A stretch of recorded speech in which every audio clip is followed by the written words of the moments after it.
We are privileged to witness tonight a significant achievement in the cause of peace,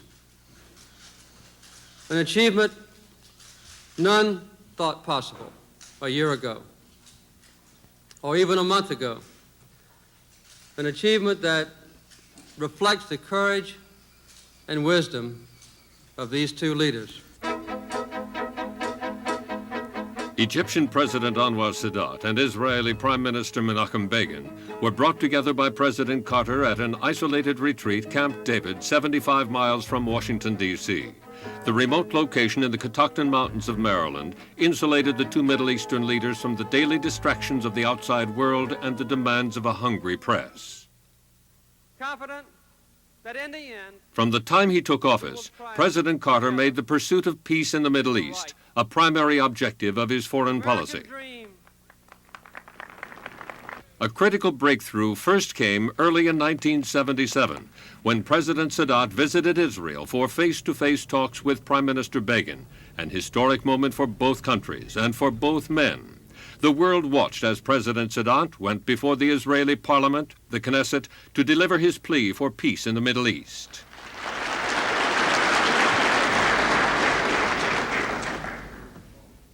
Despite frustrations and even setbacks, the lines of communication were kept open through the White House, visited by Prime Minister Begin in December of 1977.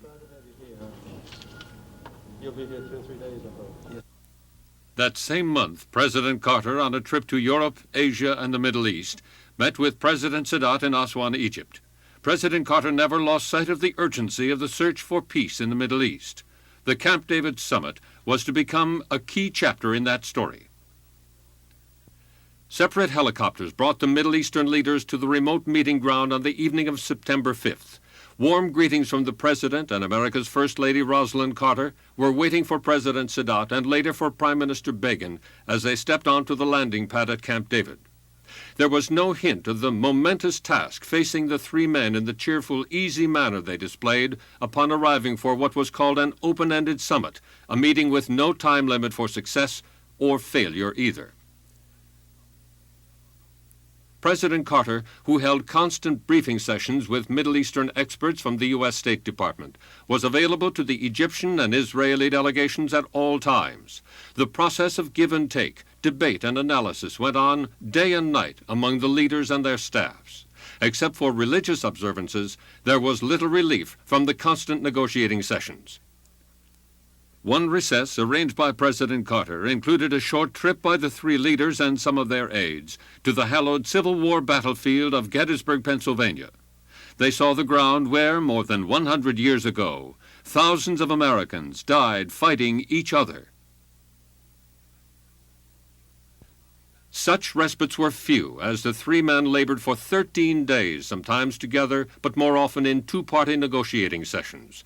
Hardly a word about their deliberations leaked out of Camp David until the attention of the world was called to the White House on Sunday night, September 17th. When we first arrived at Camp David, the first thing upon which we agreed was to ask the people of the world to pray that our negotiations would be successful. Those prayers have been answered far beyond any expectations. We are privileged to witness tonight a significant achievement in the cause of peace, an achievement none thought possible a year ago or even a month ago, an achievement that reflects the courage and wisdom of these two leaders. Through 13 long days at Camp David, we have seen them display determination and vision and flexibility, which was needed to make this agreement come to pass. All of us owe them our gratitude and respect. They know that they will always have my personal admiration. There are still great difficulties that remain, and many hard issues to be settled. The questions that have brought warfare and bitterness to the Middle East for the last 30 years will not be settled overnight. But we should all recognize the substantial achievements that have been made. One of the agreements that President Sadat and Prime Minister Begin are signing tonight is entitled A Framework for Peace in the Middle East.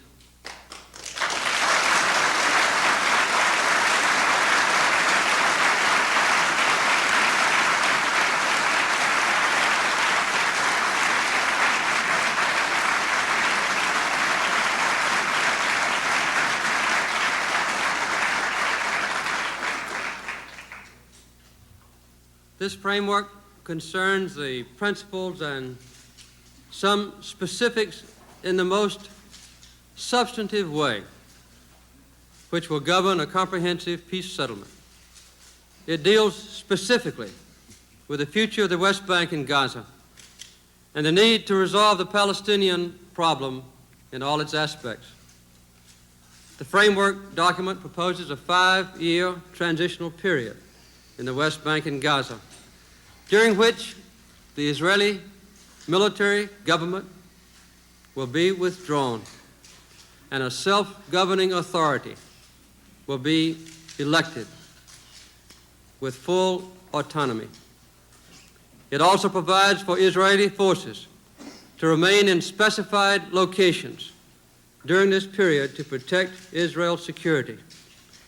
The Palestinians will have the right to participate in the determination of their own future, in negotiations which will resolve the final status of the West Bank and Gaza, and then to produce an Israeli-Jordanian peace treaty. These negotiations will be based on all the provisions and all the principles of United Nations Security Council Resolution 242.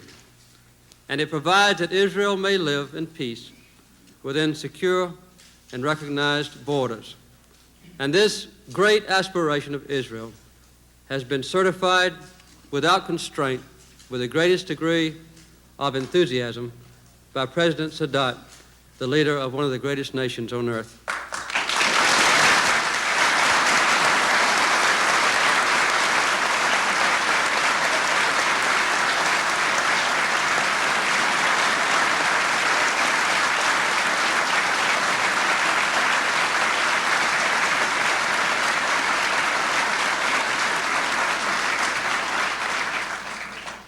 The other document is entitled Framework for the Conclusion of a Peace Treaty between Egypt and Israel. It provides for the full exercise of Egyptian sovereignty over the Sinai. It calls for the full withdrawal of Israeli forces from the Sinai.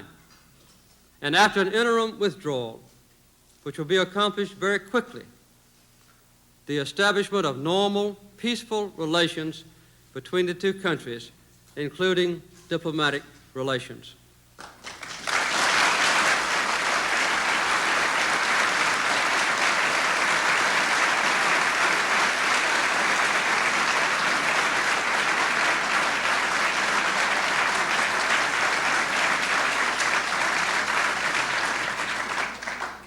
Together with accompanying letters, which we will make public tomorrow, these two Camp David agreements provide the basis for progress and peace throughout the Middle East.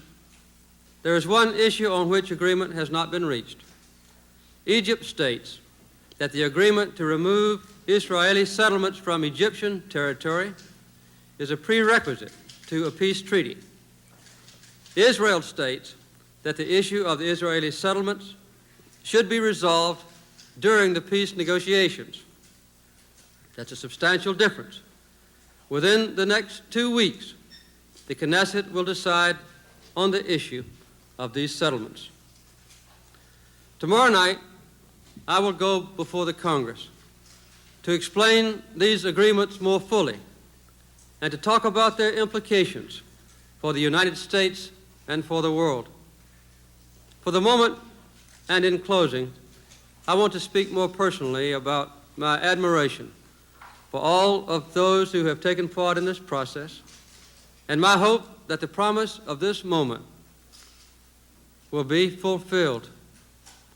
During the last 2 weeks, the members of all three delegations have spent endless hours, day and night, talking, negotiating, grappling with problems that have divided their people for 30 years. Whenever there was a danger that human energy would fail, or patience would be exhausted, or goodwill would run out, and there were many such moments, these two leaders and the able advisors in all delegations found the resources within them to keep the chances for peace alive. Well, the long days at Camp David are over, but many months of difficult negotiations still lie ahead.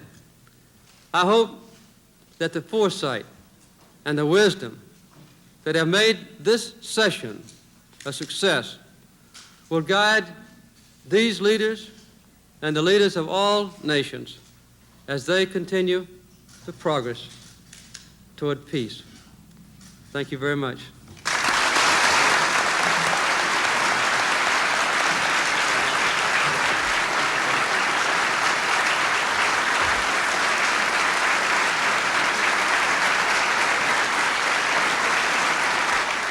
Dear President Carter, in this historic moment, I would like to express to you my heartfelt congratulations and appreciation. For long days and nights, you devoted your time and energy to the pursuit of peace. You have been most courageous when you took the gigantic step of convening this meeting. The challenge was great, and the risks were high, but so was your determination. You made a commitment to be a full partner in the peace process. I'm happy to say that you have honored your commitment. The signing of the framework for the comprehensive peace settlement has a significance far beyond the event. It signals the emergence of a new peace initiative with the American nation in the heart of the entire process. In the weeks ahead, important decisions have to be made if we are to proceed on the road to peace. We have to reaffirm the faith of the Palestinian people in the ideal of peace. The continuation of your active role is indispensable. We need your help and the support of the American people. Let me seize this opportunity to thank each and every American for his genuine interest in the cause of people in the Middle East. Dear friend, we came to Camp David with all the goodwill and faith we possess, and we left Camp David a few minutes ago with a renewed sense of hope and inspiration. We are looking forward to the days ahead with an added determination to pursue the noble goal of peace. Your able assistants spared no effort to bring out this happy conclusion. We appreciate their spirit and dedication. Our hosts at Camp David and the state of Maryland were most generous and hospitable. To each one of them and to all those who are watching this great event, I say thank you. Let us join in a prayer to God Almighty to guide our path.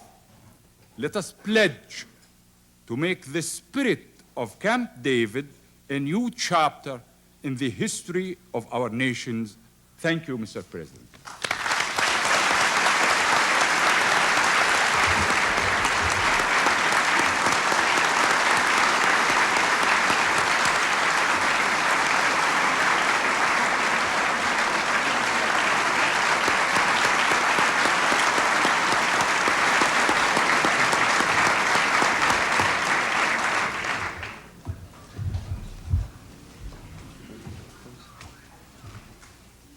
Mr. President of the United States, Mr. President of the Arab Republic of Egypt, ladies and gentlemen, the Camp David Conference should be renamed. It was the Jimmy Carter Conference.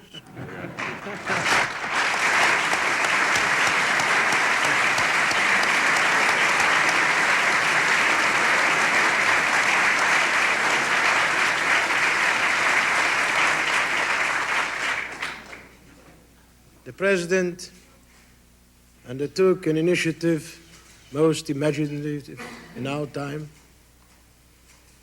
and brought President Sadat and myself and our colleagues and friends and advisors together under one roof. In itself, it was a great achievement, but the President took a great risk for himself and did it with great civil courage. And it was a famous French field commander who said that it is much more difficult to show civil courage than military courage. And the President worked. As far as my historic experience is concerned, I think that he worked harder than our forefathers did in Egypt building the pyramids.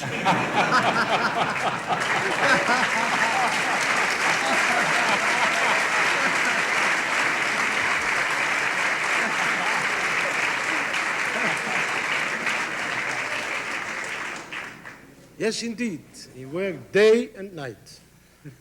And so did we. Amen.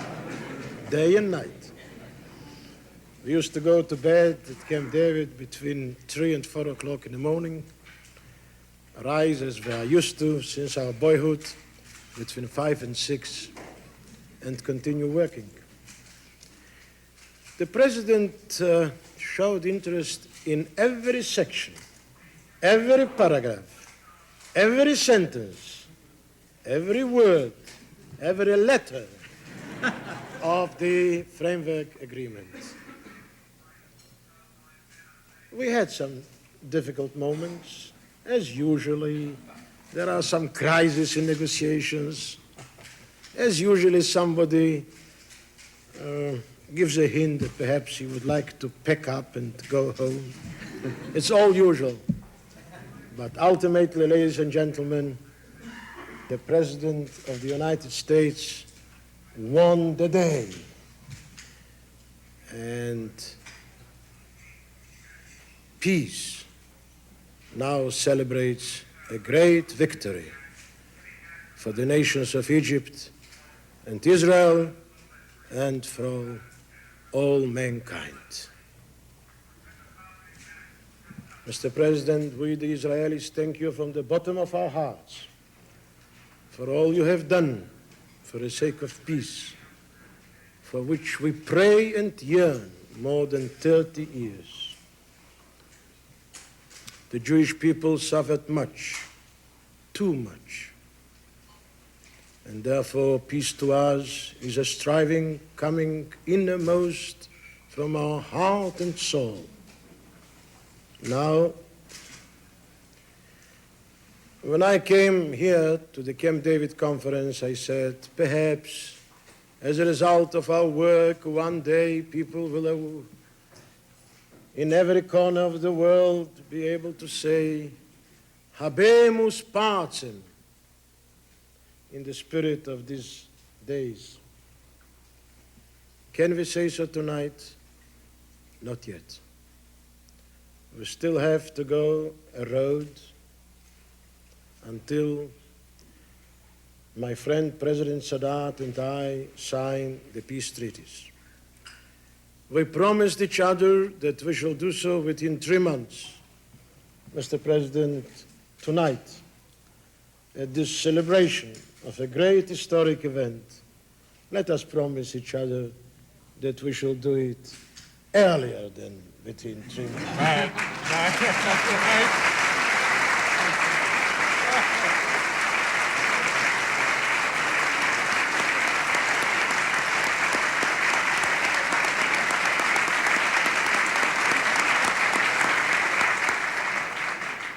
Mr. President, you inscribed your name forever in the history of two ancient civilized peoples, the people of Egypt and the people of Israel. Thank you, Mr.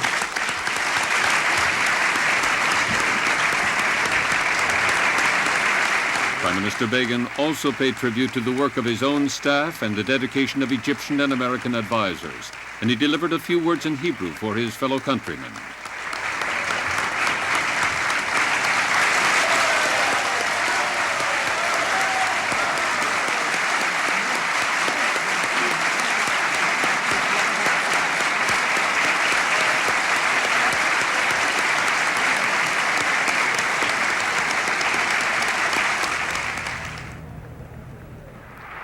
The next night, Prime Minister Begin and President Sadat, accompanied by Mrs. Carter, were in the gallery of the House of Representatives as the principles of Camp David were outlined to a joint session of the United States Congress by President Carter.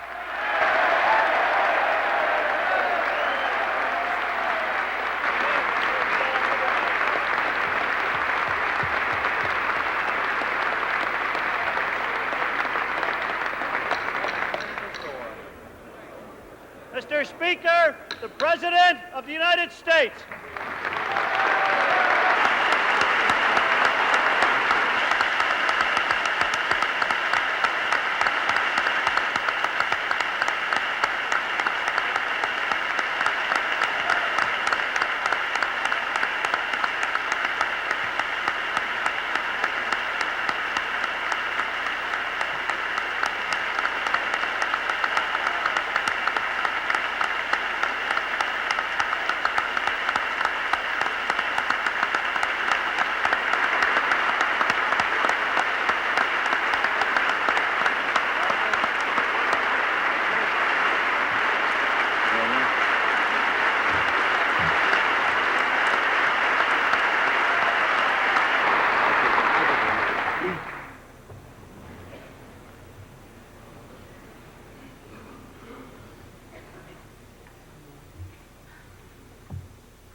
Vice President Mondale, Speaker O'Neill, distinguished members of the United States Congress, justices of the Supreme Court, other leaders of our great nation, ladies and gentlemen. It's been more than 2,000 years since there was peace between Egypt and a free Jewish nation. If our present expectations are realized, this year we shall see such peace again.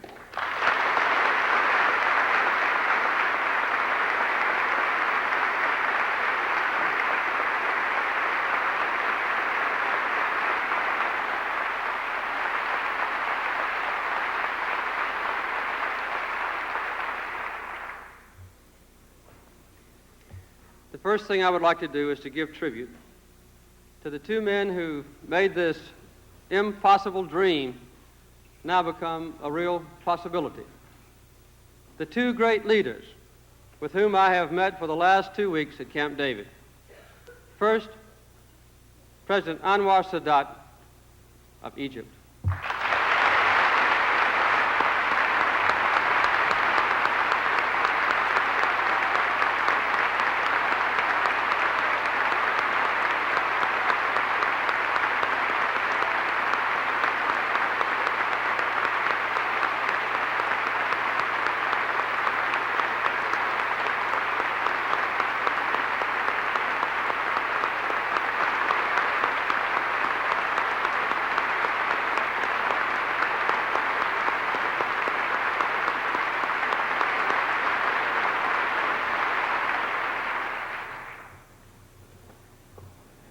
And the other, of course, is Prime Minister Menachem Begin of the nation of Israel.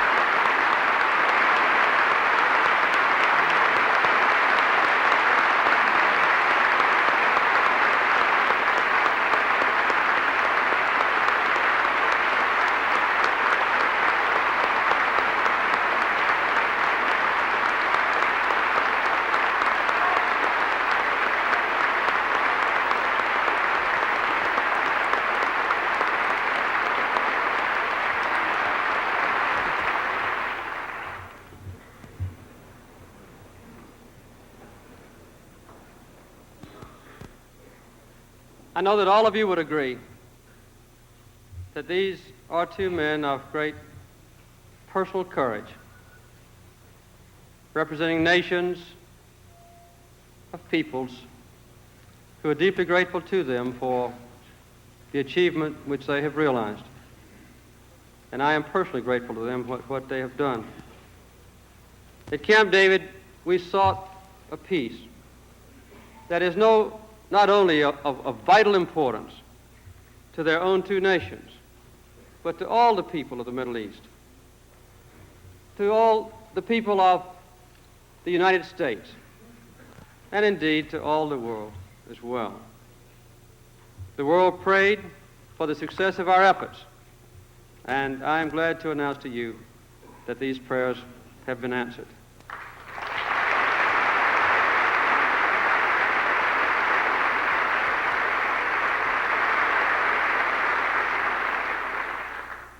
I've come to discuss with you tonight what these two leaders have accomplished and what this means to all of us. The United States has had no choice but to be deeply concerned about the Middle East and to try to use our influence and our efforts to advance the cause of peace.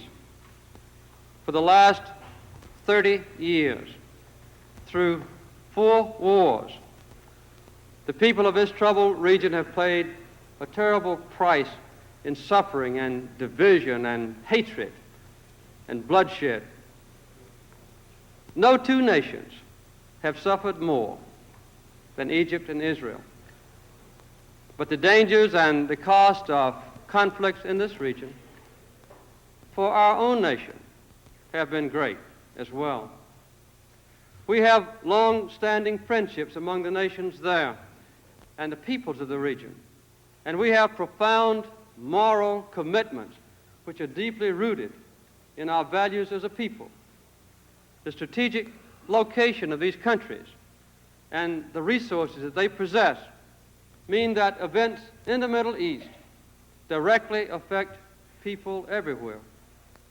We and our friends could not be indifferent if a hostile power were to establish domination there. In few areas of the world is there a greater risk that a local conflict could spread among other nations adjacent to them and then perhaps erupt into a tragic confrontation between us superpowers ourselves.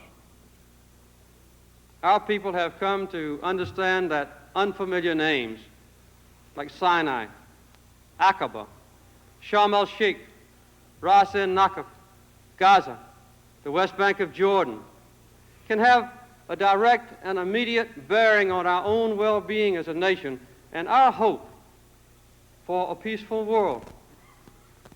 That is why we in the United States cannot afford to be idle bystanders, why we have been full partners in the search for peace, and why it is so vital to our nation that these meetings at Camp David have been a success. Through the long years of conflict, 4 main issues have divided the parties involved. One is the nature of peace. Whether peace will simply mean that the guns are silenced, that the bombs no longer fall, that the tanks cease to roll, or whether it will mean that the nations of the Middle East can deal with each other as neighbors and as equals and as friends with a full range of diplomatic and cultural and economic and human relations between them. That's been the basic question. The Camp David Agreement has defined such relationships, I'm glad to announce to you, between Israel and Egypt.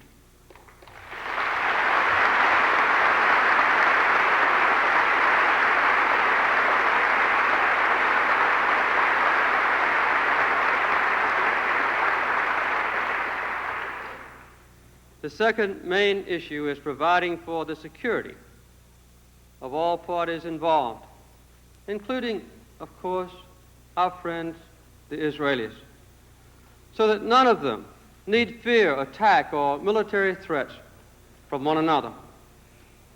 When implemented, the Camp David Agreement, I'm glad to announce to you, will provide for such mutual security.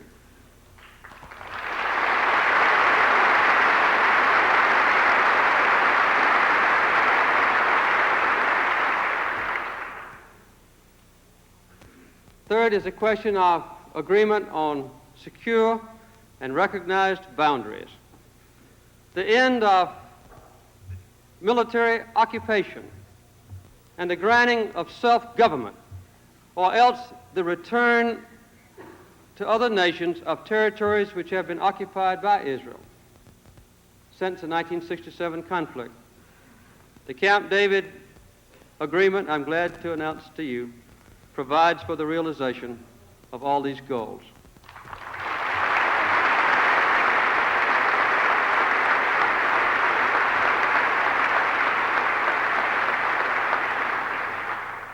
And finally, there is the painful human question of the fate of the Palestinians who live or who have lived in these disputed regions. The Camp David Agreement guarantees that the Palestinian people may participate in the resolution of the Palestinian problem in all its aspects, a commitment that Israel has made in writing and which is supported and appreciated, I'm sure, by all the world. Over the last 18 months, there has been, of course, some progress on these issues. Egypt and Israel came close to agreeing about the first issue, the nature of peace. They then saw that the second and third issues, that is, withdrawal and security, were intimately connected, closely entwined, but fundamental divisions still remained in other areas about the fate of the Palestinians, the future of the West Bank and Gaza, and the future of Israeli settlements in occupied Arab territories. We all remember the hopes for peace that were inspired by President Sadat's initiative, that great and historic visit to Jerusalem last November that thrilled the world, and by the warm and genuine personal response of Prime Minister Begin and the Israeli people, and by the mutual promise between them, publicly made, that there would be no more war. These hopes were sustained when Prime Minister Begin reciprocated by visiting Ismailia on Christmas Day. That progress continued, but at a slower and slower pace through the early part of the year. And by early summer, the negotiations had come to a standstill once again. It was this stalemate and the prospect for an even worse future that prompted me to invite both President Sadat and Prime Minister Begin to join me at Camp David. They accepted, as you know, instantly, without delay, without preconditions, without consultation even between them. It's impossible to overstate the courage of these two men or the foresight they have shown. Only through high ideals, through compromises of words and not principle, and through a willingness to look deep into the human heart and to understand the problems and hopes and dreams of one another, can progress in a difficult situation like this ever be made.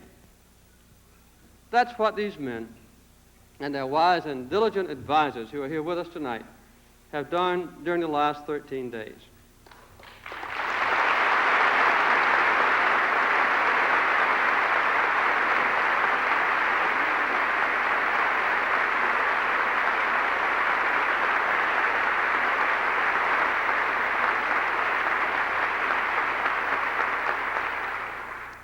When this conference began, I said that the prospects for success were remote. Enormous barriers of ancient history and nationalism and suspicion would have to be overcome if we were to meet our objectives. But President Sadat and Prime Minister Begin have overcome these barriers, exceeded our fondest expectations, and have signed two agreements that hold out the possibility of resolving issues that history had taught us could not be resolved. The first of these documents is entitled A Framework for Peace in the Middle East, agreed at Camp David. It deals with a comprehensive settlement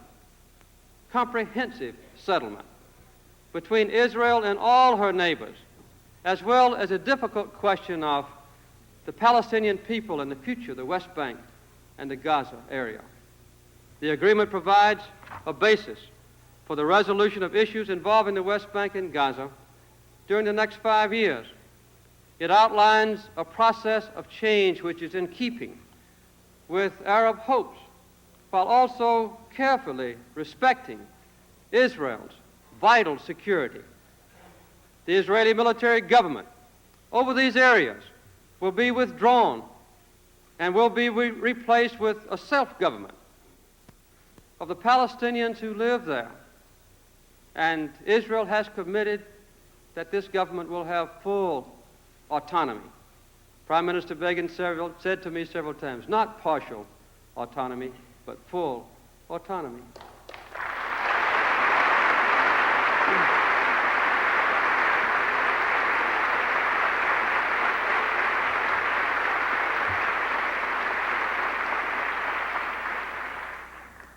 Israeli forces will be withdrawn and redeployed into specified locations to protect Israel's security.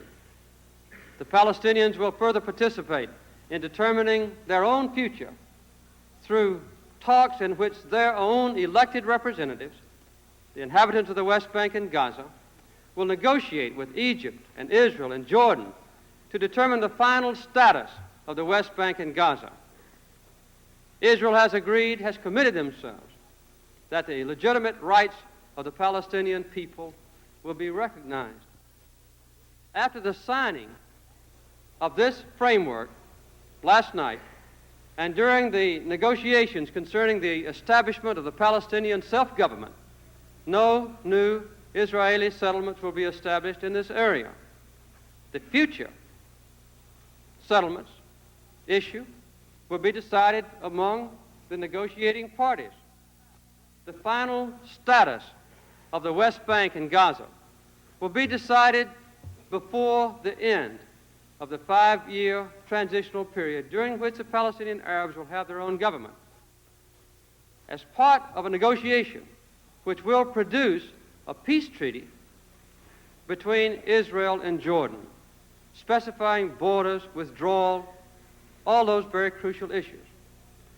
These negotiations will be based on all the provisions and the principles of Security Council Resolution 242, with which you all are so familiar.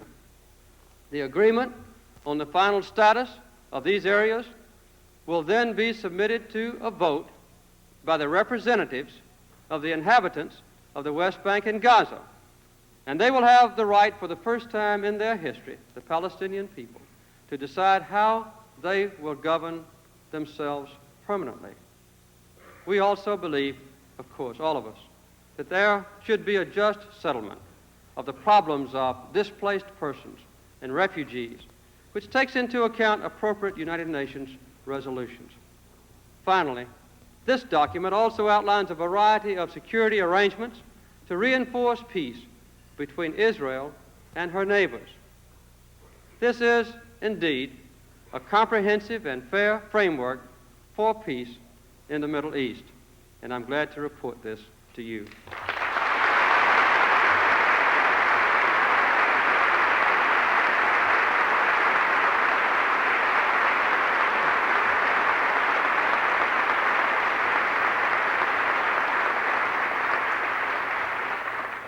The second agreement is entitled A Framework for the Conclusion of a Peace Treaty between Egypt and Israel. It returns to Egypt its full exercise of sovereignty over the Sinai Peninsula and establishes several security zones, recognizing carefully that sovereignty right for the protection of all parties. It also provides that Egypt will extend full diplomatic recognition to Israel at the time the Israelis complete an interim withdrawal from most of the Sinai, which will take place between 3 months and 9 months after the conclusion of the peace treaty.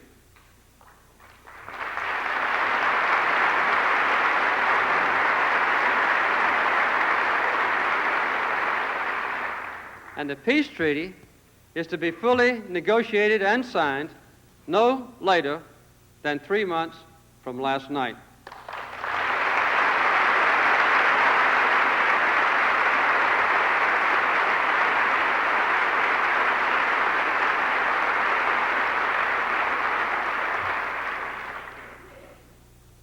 I think I should also report that Prime Minister Begin and President Sadat have already challenged each other to conclude the treaty even earlier, and I hope they make it.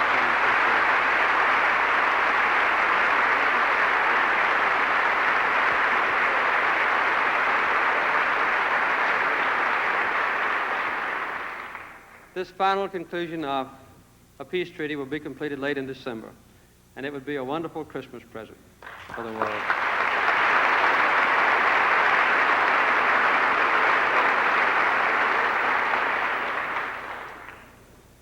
Final and complete withdrawal of all Israeli forces will take place between 2 and 3 years following the conclusion of the peace treaty. While both parties are in total agreement on all the goals that I have just described to you, there is one issue on which agreement has not yet been reached. Egypt states that agreement to remove the Israeli settlements from Egyptian territory is a prerequisite to a peace treaty. Israel says that the issue of the Israeli settlements should be resolved during the peace negotiations themselves. Now, within 2 weeks, with each member of the Knesset or the Israeli parliament acting as individuals not constrained by party loyalty, the Knesset will decide on the issue of the settlements. Our own government's position, my own personal position, is well known on this issue and has been consistent. It is my strong hope, my prayer, that the question of Israeli settlements on Egyptian territory will not be the final obstacle to peace. None of us should underestimate the historic importance of what has already been done. This is the first time that an Arab and an Israeli leader have signed a comprehensive framework for peace. It contains the seeds of a time when the Middle East, with all its vast potential, may be a land of human richness and fulfillment, rather than a land of bitterness and continued conflict. No region in the world has greater natural and human resources than this one. And nowhere have they been more heavily weighed down by intense hatred and frequent war. These agreements hold out the real possibility that this burden might finally be lifted. But we must also not forget the magnitude of the obstacles that still remain. The summit exceeded our highest expectations. Well, we know that it left many difficult issues which are still to be resolved. These issues will require careful negotiation in the months to come.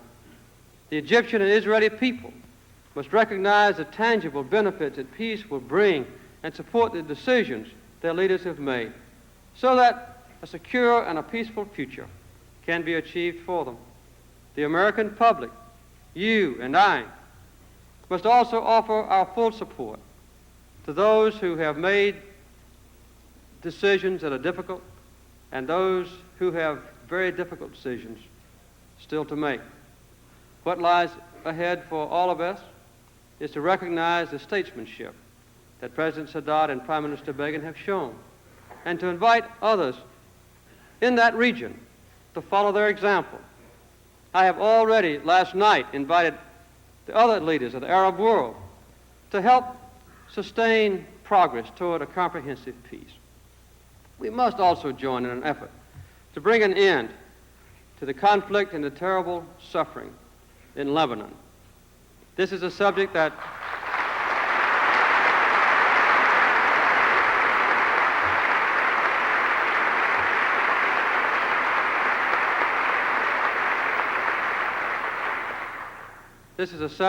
President Sadat discussed with me many times while I was in Camp David with him. And the first time that the three of us met together, this was a subject of heated discussion. On the way to Washington last night in a helicopter, we mutually committed ourselves to join with other nations, with the Lebanese people themselves, all factions, with President Sarkis, with Syria and Saudi Arabia, perhaps the European countries like France, to try to move toward a resolution of the problem in Lebanon, which is so vital to us and to the poor people in Lebanon who have suffered so much. We will want to consult on this matter and on these documents and their meaning with all of the leaders, particularly the Arab leaders. And I'm pleased to say to you tonight that just a few minutes ago, King Hussein of Jordan and King Khalid of Saudi Arabia, perhaps other leaders later, but these two have already agreed to receive Secretary Vance, who will be leaving tomorrow, to explain to them the terms of the Camp David agreement.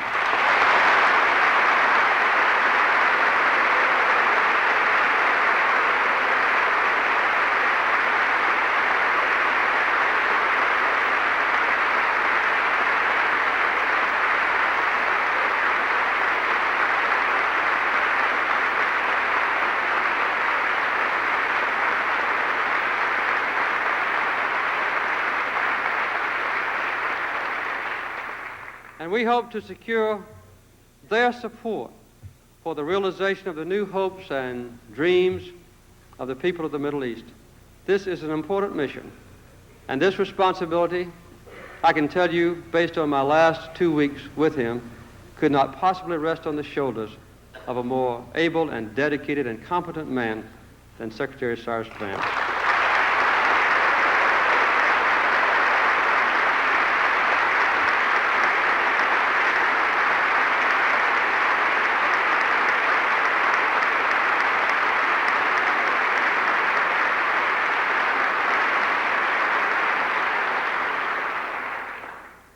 Finally, let me say that for many years, the Middle East has been a textbook for pessimism, a demonstration that diplomatic ingenuity was no match for intractable human conflicts.